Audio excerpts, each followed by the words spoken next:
Enalis a été créée en décembre 2015. Elle est située à Évry, à Génopole, dans le sud de l'Île-de-France.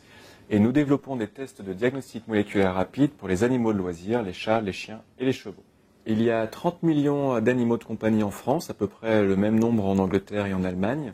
Généralement, quand nous avons un animal qui est malade, nous l'emmenons chez le vétérinaire. Celui-ci fait souvent une prise de sang qu'il aura dans un laboratoire d'analyse. Puis il attend le résultat, jusqu'à 7 jours, pour savoir de quoi l'animal est malade. Ce qui est beaucoup trop long en cas d'urgence.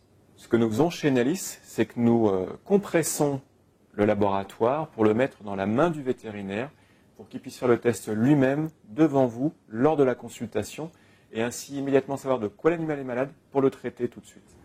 Enalis a sorti il y a quelques mois la gamme Epona.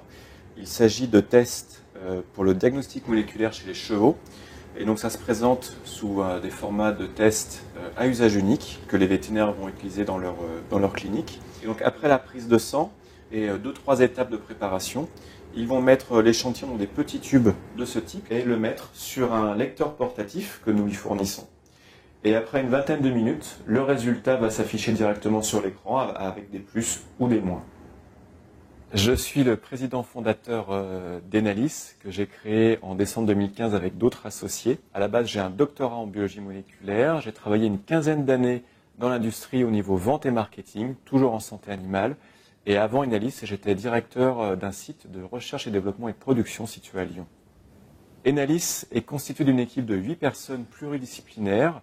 Et plus particulièrement pour la recherche et le développement, l'équipe est constituée de 3 docteurs en biologie, 2 ingénieurs de recherche et une technicienne supérieure.